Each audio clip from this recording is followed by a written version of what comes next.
Okay, I'll go ahead and call the County Commission meeting to order for March 6th. Would you please stand and join in the Pledge of Allegiance? I pledge allegiance to the flag of the United States of America and to the republic for which it stands, one nation, under God, indivisible, with liberty and justice for all.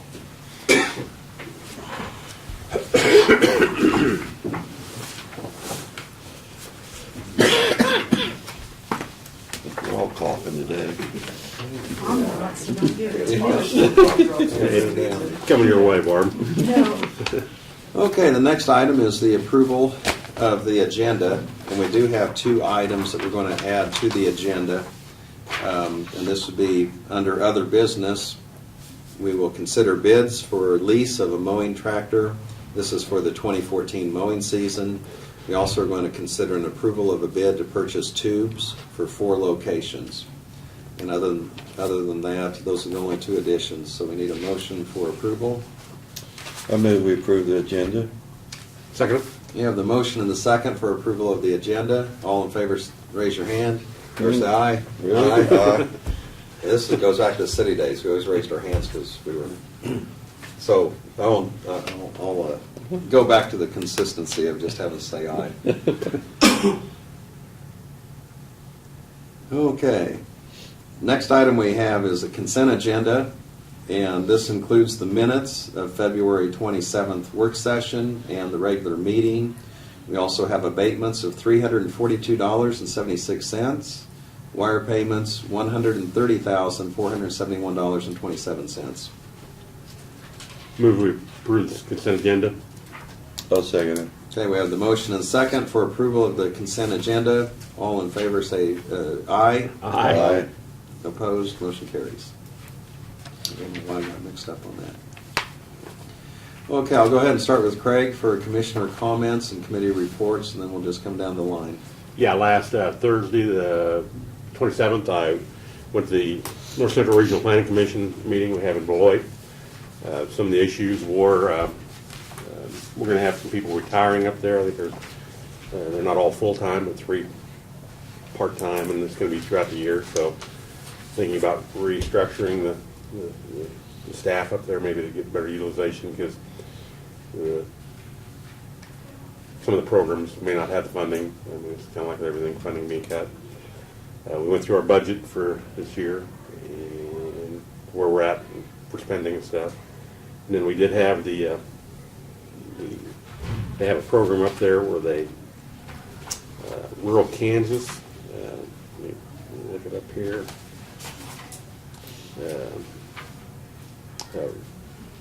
North Central Regional Planning Commission Rural Voice Contest. They have, you can do it by video, or there's another category of written. I have the copy of the lady from Lynn that won it, and we watched the video of the video winner. They give $850 scholarships. And it's not something that's well known, but somebody from Abilene won it. 205, something like that. So it is going on. Stayed in Beloit then for the Kansas Association of Counties. They're working with the state of Kansas on their water plan, Governor Brownback's water plan. And it started at 5:30, and we left about 8. Probably leave at 8. And pretty much, we can now give a report at the North Central Regional Planning Commission on what her and John went down to Newton for.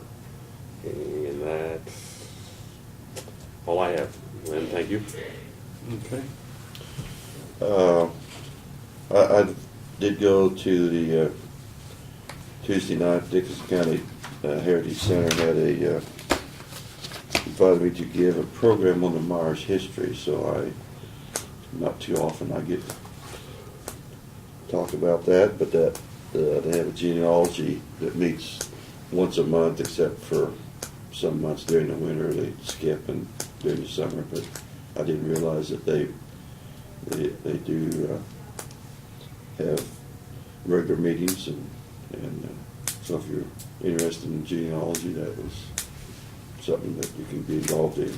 Did you think to tell them about the new cemetery I did tell them about that, Yeah. that we do have coming in the future, we will have a link on our website that, It's on there now. is it on there now? Okay. Wow. That you can, the information that cemeteries have provided to the county as far as ownership of lots and it depends on how good a records the cemetery has been keeping, but also information, on who's buried there, so that people that are, instead of coming to the courthouse and trying to dig out those records, it would be on our website. Very good. Question about that, and I know Sherry, she gave us a kind of timeline, 3 to 5 years, or As far as, having everything on the website. I don't know that we can even say. That's because what that depends on how, if all the cemeteries brought it to us today, Yeah. we could give an estimate, because, Ricky kind of knows how long it takes. Okay. And I think probably, if we had all 50 cemeteries, which is not realistic, because I don't think we'll ever get that, Yeah. or 52, whatever. Yeah, I think, it is. We might be able to get it done in a year, year and a half. Well, I had somebody ask me. They're keeping up pretty close to what the ones that have been brought in so far. And the problem was, it's updating because the first information I brought in on Fairview, I just brought in what I had, and if I actually walked the cemetery, because there was missing information that I know that I need to update and add to it, so, and I think that's probably the case with most of the cemeteries that brought information in. Yeah, I think that's a good point, is it's a work in progress. it Because is none a of those work are in static, progress. they all are Yeah. changing Right. constantly. But if we could get it all, Well, that's what somebody asked, I said, the biggest thing is it's not something we're directed Sherry to work at. It's when, they have time to do it. right, And I said, and that's, my feeling was that if it takes 3 years or 5 years, it's something that needs to be done, but we're not gonna be spending any additional money to make it a high priority at this time. we're really close to being caught up with the data we have, but we're just touching Yeah. the small fraction of the cemeteries that are out there. Right. Mhm. And I think as it gets more known, Yeah. that, and especially the management aspect of that the sextons of the cemetery can actually keep track of everything online from a computer at home, that's going to become a really valuable tool. So, Yeah, I was going to mention, I appreciate Craig filling in these last few weeks and Laverne and appreciate that when I was away on a trip, but also when my father passed away a few weeks ago, that you filled in and heard everything went very smooth. So I appreciate that. The only thing that I have coming up, this evening I plan to attend the Junction City Chamber of Commerce dinner that they're having. And Will Shields, he's a retired lineman for the Kansas City Chiefs, is going to be their feature speaker. So I'll report how that goes when I get back. Before we go to, let's see, is there... Oh, I'm sorry, Lynn. Oh. I do have a Yeah. deal on the internet. Where's put it at here? Yes, I'm sorry, I forgot this. Good afternoon. My name is Libnin, Libni Sherbert. I volunteer for the CASA. In order to spread the word around about child abuse and step up to preventing it, we would like to have Dixon County consider making a proclamation for the month of April. If Dixon County would consider the proclamation, we could present it at one of the agenda meetings, so we may bring this forth to the commission. Please feel free to contact me at email or through this phone number. I'm sorry. So we could have Barbara, typically you'll just follow up with them, get a copy of the proclamation and schedule that, so. Okay, before we go to our report of, we don't have any petitions or proclamations. Doug, I don't know, do you have anything you want to bring up at this time or later? Okay. We'll go ahead and have our county administrator, Brad Hallman, give his report then. okay, you've got quite a packet this morning to go through, and I'll start with the staffing reports. we've got the year-to-date staffing reports for January, February. I am pleased to say that we are at full staff. We had the opening with the highway department. They've been open for a while, and one in EMS, and those have both been filled. Currently, well, I'd say we're at full staff. The sheriff's department has one deputy vacancy that Garrett informed me that he's not in the real big hurry to fill at this point. But they're going to methodically look for a replacement as time allows. We've had one vehicle that was damaged, older vehicles damaged in a car deer accident, and K-Camp has determined that the total car wasn't worth that much, so I guess it's good. It's an older car, but he's working on some options for a replacement vehicle, and he'll get back to us on that. But as far as staff, we're full staff, haven't had any turnovers so far. That's the listing for that. The next report is the year-to-date cash balances report. Everything looks normal. Of course, the accounts that like data processing or IT they show a big expenditure because most of those, again, are front-loaded expenses with contracts for software and such. At the rear, we've got the most recent sales tax report. I did read in the paper that I believe was down a little bit. But however, our December numbers are up a little bit from what they would have been last year, or what they were last year, and not a whole lot, $200, but that's better than being down, I guess. So nothing to write home about, but at the same time, it's not alarming either. So On the second page, Brad, I just got this, looked at it. The corner and on top. We've had expenses of $353, and we're over 102%. I mean, am I reading that wrong? no, you're reading it right. I'm guessing that that's something in the spreadsheet that's not right. Okay. We have 15. Yeah, we had 15,000 for. Yeah, somehow that was, they showed that that's a $15,353 debt, I guess. It looks like, because we used 102% of it. So that's a typo. Okay. I do know that we've had several, Oh, I've seen them. Yeah. several, Corners. but not Right. $15,000 worth. Yeah. So at least I'm not aware of anything that was that expensive, you know, anymore. So, yeah, I'm guessing that's probably a mistake, Craig, so. Okay.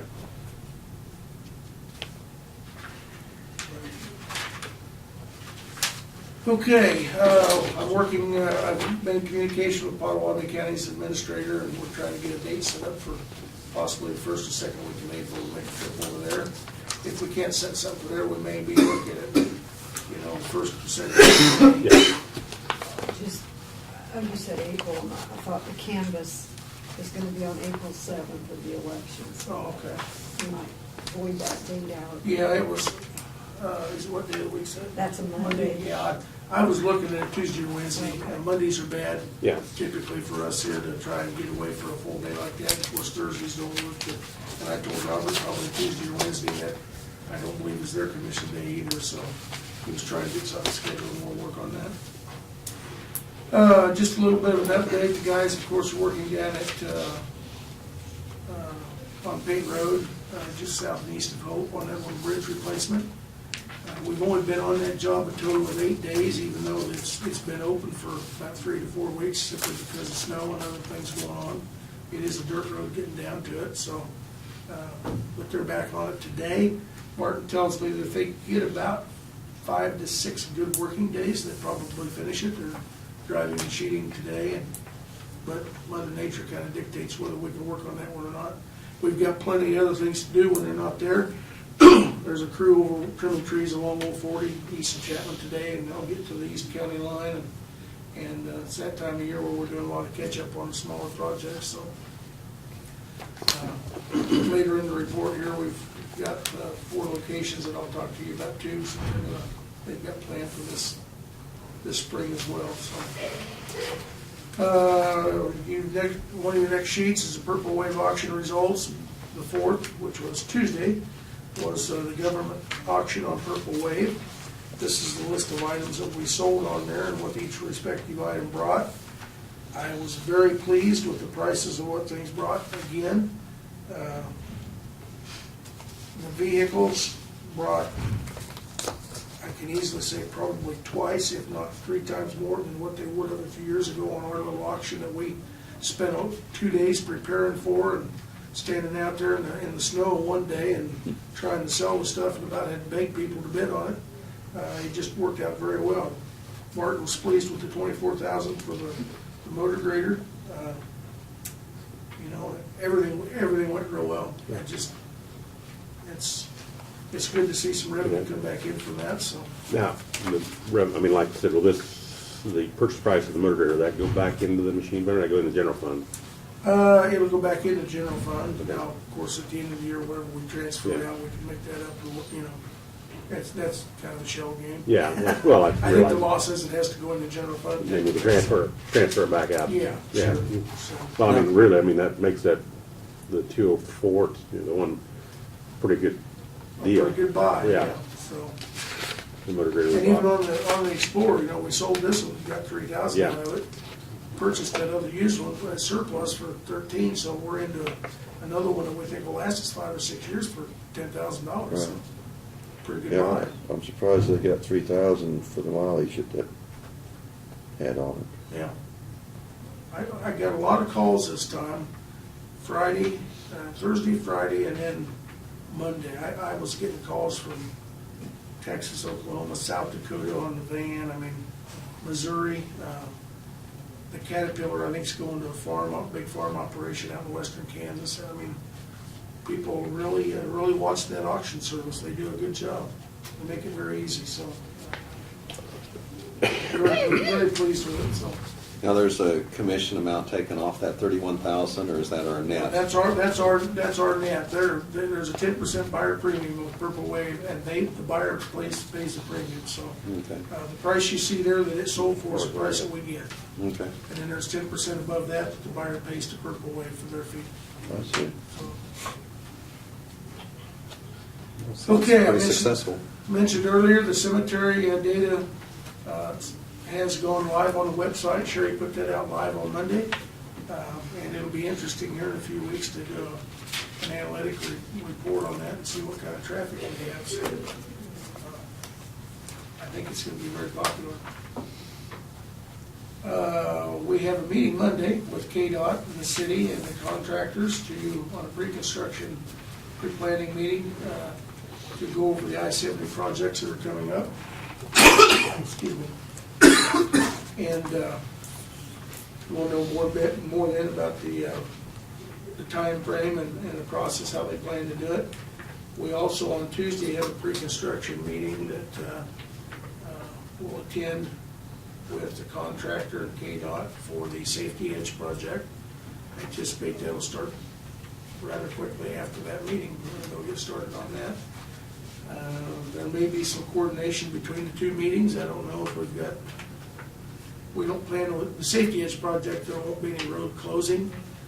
It'll be a flagman or a pilot car to get around the construction area, but of course with I-70 will be closed, but one lane will be shut down, and the exits and stuff will be closed for a period of time, so we may coordinate those so we don't push traffic off on each other. We've got, I'm ready to, when we get down to the item, give you the options on mowing tractors, and I'll go into that. We also have a request to purchase some culverts at 4 locations today that the Highway Department plans on replacing this summer, so we need to buy the materials. And I'll go into that when we get to it. Representative Barker did stop in on Tuesday and visited with me, kind of gave me a briefing on his take on the legislative session so far.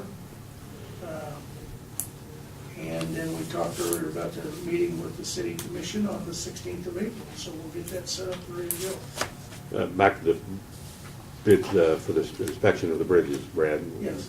What, I know last year we did, or if I remember correctly, out at Browns Park. They're not getting involved in it this year for the inspection for that? Browns Park is off the list. Oh, I'm sorry, I missed it, Yeah, didn't I? yeah. I'm sorry, okay. Yes, we did got the contract in and the bid from Swab Eaton, I believe it was Monday. We have 35 sites. The Browns Park Bridge has been removed. Since that's a private property and not public property, They don't have- the feds wanted it removed from our list. Oh, okay. And Browns Park has that, and they all have to pay to have that done themselves. We still left the one bridge, actually, there's two in Harrington that are on our list. And if you recall, last year, we agreed to do the inspections to get them the better price. One of those two is the one on Broadway, right by Right. Father Padilla Park. Yeah, And they've it got- starts construction the 17th of Yeah. this month. So it automatically is coming off the list because it's been replaced. The other one's down on A Street, and I talked to the city manager the other day, and I said, we'll just agree to inspect it, and then send you the bill, it's $175. If they hired somebody just to come out and inspect that, it Right. would probably cost them a couple thousand. Yeah. So, we'll do that for them and save them some considerable money, so. But that's a very good bid price, and it has to be done by I want to say the 15th of April. It has to be entered into the state system. So, we got them, we're looking at $3,000 or $4,000, I think, to get it done. And we've been very pleased with Swab Eaton, and the inspector they send out does an exceptional job. And so we got them rolling and got them going, so.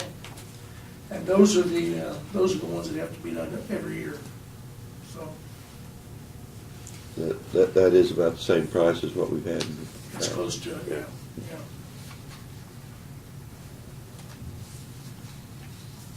Yeah, years ago, when we used to have those done, we were paying less than $100. But we suspect we were getting a 55-mile-an-hour inspection. And the federal government, through the state, has really ratcheted down the requirements on that, and there's a lot more to fill out. And they've got a web portal now where all the information's entered directly into KDOT's web portal and made available online that way, so it saves a lot of paperwork. But that's all done by our inspector that we hired, so. That's it. Okay, thank you. Next item we have are notices and communications, and so I'll go through some of these letters and various things we've received. We have one here that is from the Hope Rural Fire Department, and it's just advising this letter. It's a copy that was sent out to residents and landowners, and it has to do that their department receives funds to operate from several sources, including 7 townships in the city of Hope. So they're just advising people that are in these townships that they are having a meeting in regards to the fire district. And so those are available at the Hope Annex. That's going to be March 10th, 2014 at 7 p.m. They also are having a meeting at the Navarre Community Building, and that's at the old schoolhouse. That's March 12th, Wednesday, and that'll be at 7 p.m. So there are 2 public meetings that they're having to discuss the issue and explain the process and answer any questions or receive some input.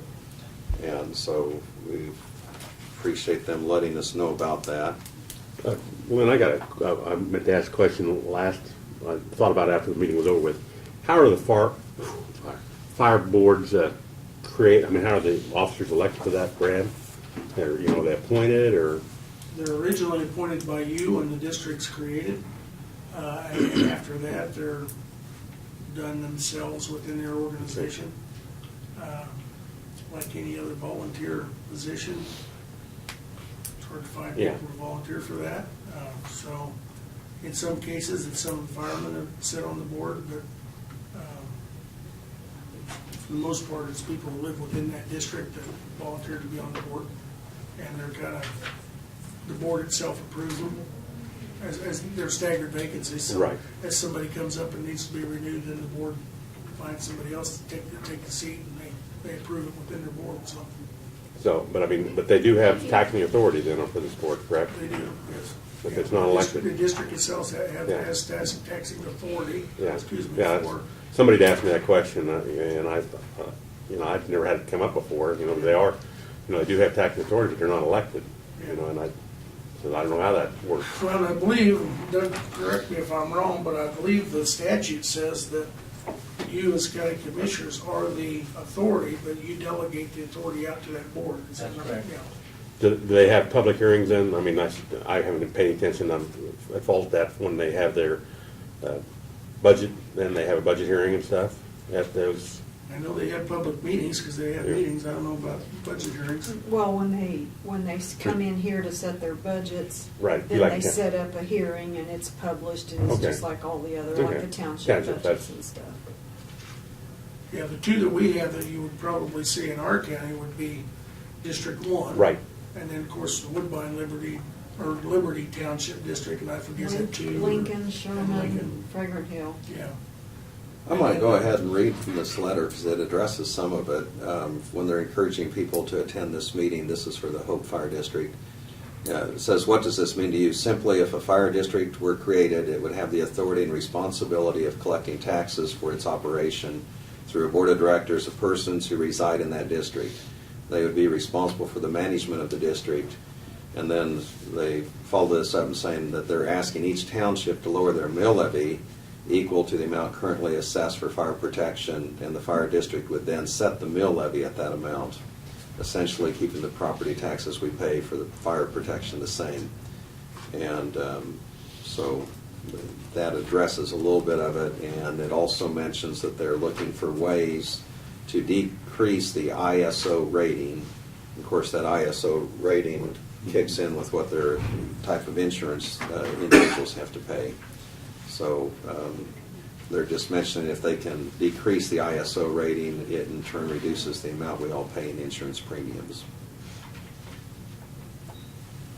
But it's great that they're doing that, because I mean that's really what they're supposed to do, is what it sounds like. I'll attend one of those meetings, I'm not sure which, but I'll attend one of them. Okay.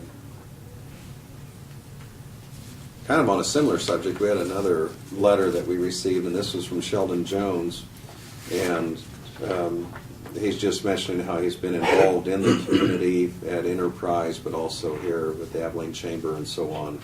And the two issues that he just wanted to bring to our attention that he'd like us to consider or at least discuss at some point is a county-wide law enforcement and county-wide fire protection.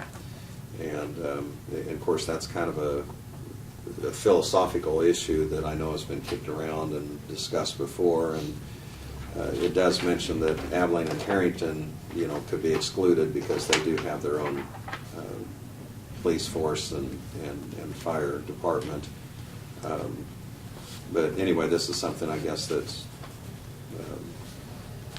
is for us just to consider and think about. And I don't know, Brad, you might have some insights on this if you'd want to mention now, or because I know some cities prefer to have their own law enforcement protection, and others get in touch with us, and I don't know that we've ever tried to work our way into an area as much as we've had requests come.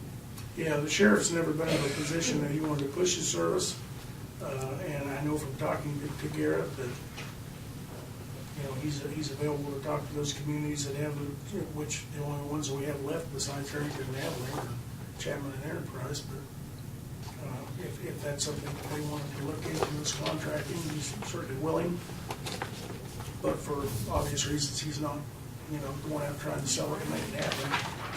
And I know he feels like he's got enough on his plate that he didn't need any more, but if it was something that the taxpayers, citizens felt like was an option, he's certainly open to it. So, as far as fire protection, I think that countywide fire service, some counties do that, and basically you have the different departments similar to what we have, but they'll have a full-time chief that coordinates it on a daily basis, similar to our emergency management director coordinates that, and make sure it does their budgets. And the problem that you have nowadays with the volunteer boards is time is valuable anymore, and you have more reports you have to fill out than you did 25 years ago for the state on every fire.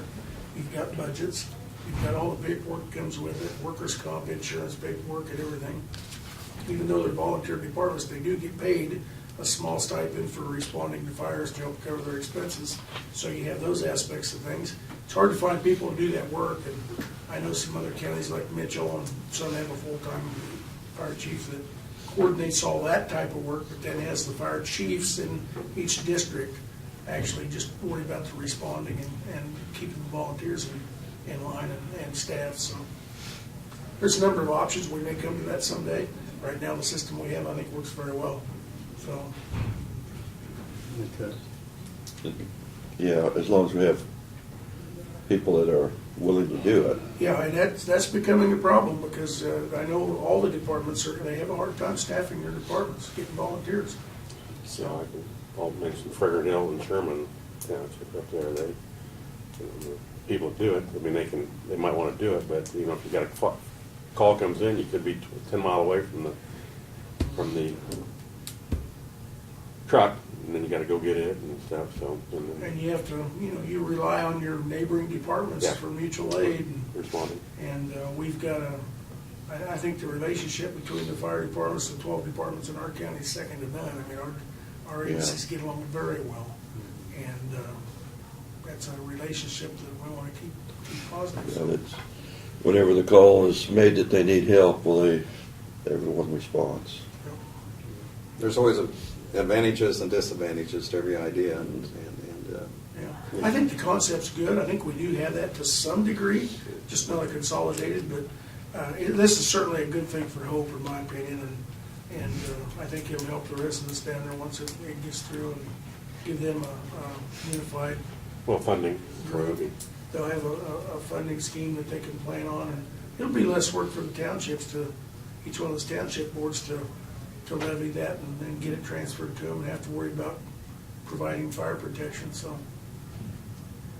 And I've told the fire chief, we've met a couple times about once, he gets things in place, he goes through Secretary and go through her research and look at their benefits, where there's the best, strategically, where he could locate another New fire station or station. equipment, things like that would really decrease that ISO rating. Because that does directly drive your insurance premium. That's what they use to gauge it, so. Okay, moving on, the next item we had, we just received notice, and this came from Mark Guilfoyle's office, and he's the attorney that I believe he's representing Daryl Ferguson, and it was just to advise us of a notice of a hearing on a petition of Daryl Ferguson to attach adjoining land to a rural water district number 1. And it's more of a procedural type letter. They have sent it to the Board of Directors of the Rural Water District number 1. We have our copy we've received now as county commissioners. There also has been a letter sent to the Kansas Department of Agriculture, Division of Water Resources. And in visiting with our county clerk, Barbara Jones, she had mentioned when she did receive this that Mark Guilfoyle's office said that they would make the letter distribution and send the letters out because that's something she could do if they would want her to, but anyway, they chose to send that information out. So that hearing is going to be on the 13th day of March at 11 o'clock, and that will take place, is it here in the courthouse? But anyway, we do have this information here if anyone would want to see that or have any questions about it. You are the hearing. Yeah. The hearing's here. So the other item we have is the from the KCCA, and this is the Board of Dixon County Commissioners. They've sent is for our membership dues. We're in a category of $10,000 to $24,000 for our county. So our dues are $420. We've received notice from the Harrington High School. This is their after prom, and they're making a request on that. And that's something we've typically funded with other schools. You might want to pay that one too. Okay, St. Patrick's Day celebration, and this is just to advise us, that's going to be on Friday, March 14th, and there'll be a St. Patrick's Day parade. and prizes and lots of fun events, and that's always a pretty big deal over there at Chapman, so we're all encouraged to attend. We also received a notice from a newsletter, and this is from Kansas LTAP, and that's the local technical assistance program Kansas University has in regards to transportation. So if anyone would want to take a look at this, and also the Chapman information is on there. I don't believe there's any other notices. Well, I will mention under notices and communications, we had Mr. and Mrs. Ed Landis in earlier, and they had just wanted to visit with us about some of the drainage issues and some things about their property, and so we're following up and gathering information for them on that to try to address some of their questions and concerns. You want to go through our schedule, which is a little, Sure. yeah, I mean, I think I've got that actually in there. Okay, I just, I think it's interesting that people, that way we'd have it on record. Okay. Of course, one of the things it mentions is March 11th is the last day to register to vote for the city general elections in Chapman, Harrington, and Woodbine. And this also includes the USD 435 bond issue. On March 12th, advanced voting begins, and also people can request to have ballots mailed to them. And what's the process on that if they aren't familiar with it? They just need to call the county clerk's office, and we'll send them a request. They need to sign it and return it, Okay. and then we'll send the ballot. So it's kind of a two-step procedure. And even though it's a secret ballot, and to say they're to sign the ballot sounds a little bit, but Well, they what's the sign- process they- on that? They sign the sealed envelope, and then when we actually count it, we take the ballot out and put it in a separate pile, and the envelopes go over here. So we don't know how people vote. And the only reason I bring that up, not to question that, because I know that's in place where the privacy is in place. But from what I understand is occasionally people get that ballot, and the place that they sign it when they return it, they decide not to sign it, and even though they've taken time to fill out the ballot and return the ballot, if that portion isn't signed, then that ballot is discarded. It's Well, same yeah. as a non-vote. Right. They have to sign that envelope. Yeah, so it's kind of a procedural thing, and it's kind of surprising because I think, from what I understand, there's a fair number that happens to, so. Okay, the other thing is we have on March 18th, the county commissioners will be attending the Government Day in Topeka, and then, of course, we've got our meetings on the 13th and the 20th, so that'll kind of get us up to date as far as that's concerned. Okay, at this time, we'll go ahead. There are no resolutions to be considered at this time.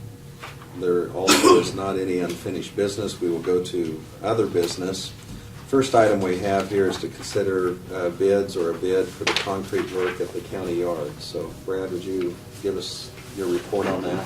Yes, we have a section of area between the driveway and the fuel islands that, between the two concrete sections that we would like to put concrete in. It's 36 wide by 50 feet long. We have solicited bids from, I believe, 7 different concrete vendors now, and only received one back,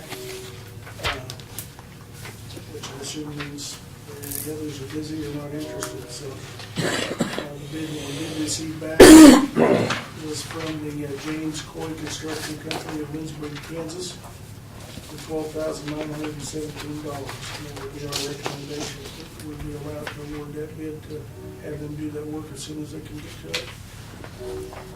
So move. I'll second it. Okay, we have the motion and the second to accept the bid from James Coy out of Lindsborg. That's $12,917, and that would be the work, concrete work at the county yard. Any further discussion? All in favor, say aye. Aye. Opposed, motion carries. Next item we have is a mowing tractor that is being considered, and if you'd go ahead and report on that, Brad. Yes, we've got three mowing tractors that are used for mowing. They're 2002, 2001 models, and these tractors served us pretty well over the years.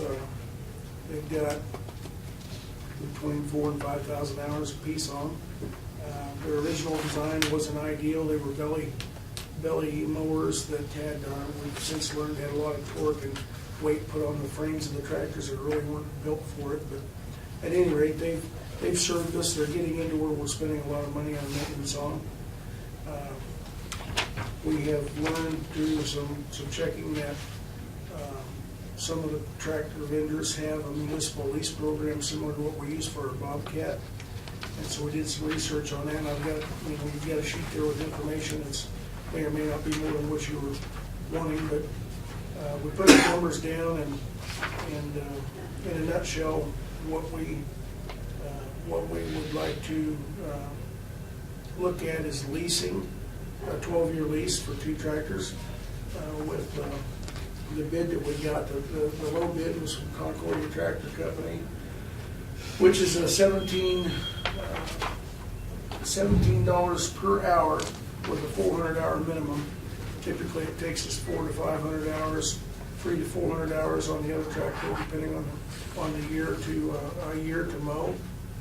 And we felt like 400 hours was sufficient for 2 tractors to get by a year. At $17 an hour, that would equate to, for 2 tractors, equate to the $13,600 lease. The real benefits of that are, number one, obviously we don't have to expend the money to buy tractors. We get new machines every 12 months. They replace, give us a new one. The cost for maintenance and service that our mechanics are currently spending a lot of time on are eliminated because their mechanics will do the routine service. If it breaks down, they'll come out and get it. They'll also come out and bring us a loaner for it breaks down. And we also have a static number each year to budget for, and the number's less. And I put some estimates together, but with what we spent over the last 3 years, an average on the 3 machines we've got now, we actually have 3 just so we've got 2 to run all the time.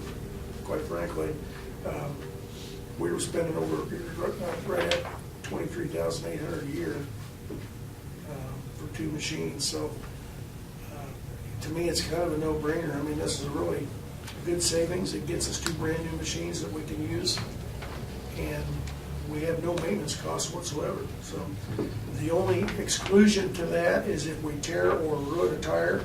Of course, that's on us. Normal tire wear is not. So, and the lease is written that if the tire's torn or cut down to where it displays a cord on the tire, then we have to replace it. So, which we do anyhow. We have to if we own our machine. So, what we would recommend is to we lease 2 tractors from Concordia Tractor at that price quote, and that then once we get those in service, we'd like to sell 2 of the 3 that we've got, sell them in Purple Wave, and keep one. Martin has periodically they use one on pulling the one-way disc and doing shouldering work and things like that around the yard. So we do have a need for one periodically, but and the best of the 3 that we've got would be more than sufficient for what we need.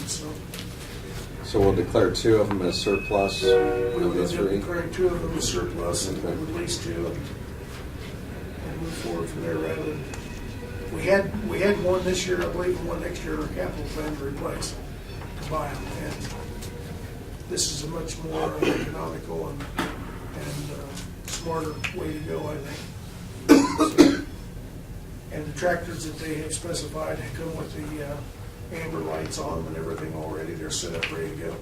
So, Question, Did we, you have other bids in? I do. Okay, yeah, I we've just, got- no, just for your, just for Okay, our, yeah. have them for the files. so Yeah, somebody we've comes- got 3 bids. We Yeah, got yeah. from Straub International, one That's from, all I wanted to make for sure. the New Holland dealer, and one from Concordia Tractor. Okay, and like I said, CTI was by far the lowest bid, so. just make sure we, Yeah.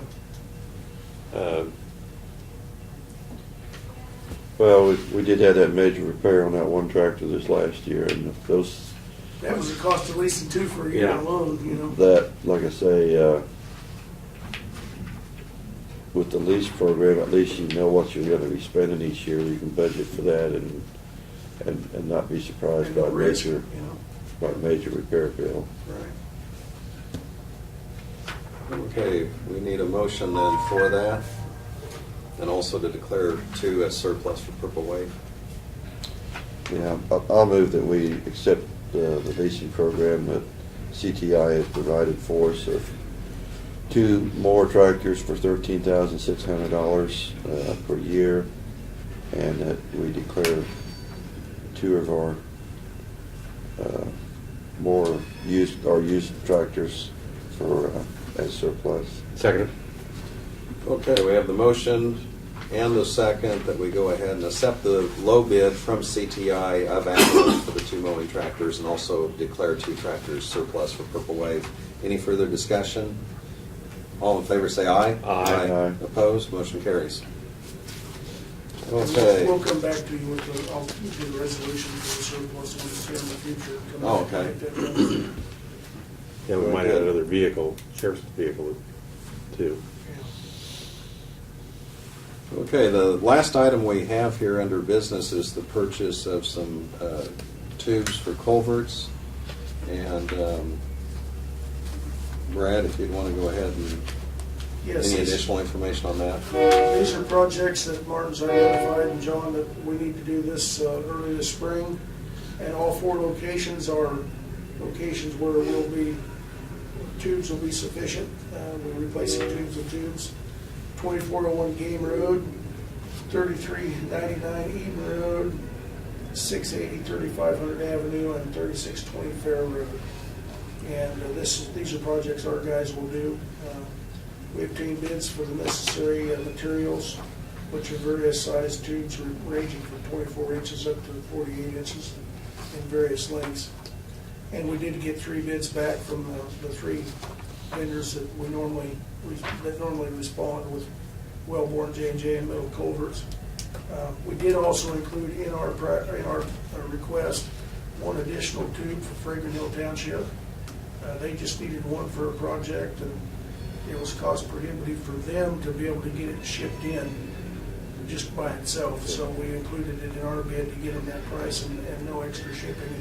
They'll come to our yard and pick it up after it arrives. But that'll be $495 of the cost, which they'll pay for. But the low bid on the materials was from Wellborn Sales at $15,271.42, and that would be our recommendation. Question about the, are these all county roads or some of them township roads? Most of them are township roads, Okay, now, but they're tubes that are the size of, but they're gonna get them down under less than 25 cubic feet, or, so that the county doesn't have to maintain them? well, and I take that back, of course, Well, Fair Road would be. Fair Road is ours. Right, but, yeah. That I'm not sure. I'd have to check on that, Craig. Well, I mean, I'm not trying to get into the micromanaging, but if we're gonna do that, I'd like to let the townships know that we're gonna replace them with a smaller structure that's there. Yeah, I'll double check. I Okay. don't know whether it'll be smaller or with the same size. Right, but Typically, it's gonna be the same size or Right. bigger. But, I know we've talked in the past, you know, if we can get down below, and, you know, things change in drainage and stuff, but I'd certainly like the township to know that if we are gonna be replacing a structure with one that's, they're gonna have to maintain, that they know it. yeah, if that's the case, we'll make sure Yeah. that they know Yeah. about it, so. Now, do we ever inventory these items, or is it just more cost efficient to just wait till we always need them? And We used to inventory. I mean, I'm just curious, I'm not Years ago, questioning we that. used to, of course, probably 4 or 5 years ago, we quit keeping the stuff on hand because we got to where we had certain items on hand that we didn't use that much, and So it's cheaper to bid it as we go and determine what we need. And that's why we do 4 or 5 projects at a time, so we get a semi-load and there's no freight, so it makes the freight cheaper. And obviously, like I said, for Fredericton Township, if we just got 1 or 2 tubes, the bid would include a shipping cost that would probably be as much as the tubes, so. Okay. And probably why the Metal Culverts Company has a hard time competing, and that's because they're shipping them out farther, so. But, yeah, we used to have quite a bit of inventory, and it's, the price of metal's so high, and it fluctuates. So if you buy it at the wrong time, it's kind of like buying fuel. You get it while it's high, and then you've got this all stuff sitting on hand, and then it drops. And you wish, well, I wish I, you think, well, I wish I would've waited and bought it. And now it would've been, when you're talking thousands of dollars, a few $100s in price drop could mean thousands of dollars on the bid, so. Well, they get it to us, timely manner, so I mean, there's probably no reason to Yeah. have it tied up out there. Yeah, we've The been, space. like I say, they've been very good about getting them shipped in a good time frame. Yeah, the prices of the metal is so volatile, I mean, it fluctuates continuously, so. Not as bad as diesel and gas, but it fluctuates quite a bit. Well, we're fortunate to have 3 bidders on it because we Yeah. have some real competitive bids here, so. Is there a motion for Mr. Chairman, acceptance? Yes. I move the 10 culverts and tubes for various sizes be used in following or different locations across the county, from Wellborn Sales, Salina, Kansas, for $15,271.42. I'll second it. Okay, we have the motion and the second to accept the low bid price from Wilborn Sales of Salina, $15,271.42. Any further discussion? All in favor say aye. Aye. Opposed, motion carries. I don't believe we have anything else, so is there a motion for adjournment? So moved. I'll second it. We have the motion and second for adjournment. All in favor say aye. Aye. Aye. We're adjourned.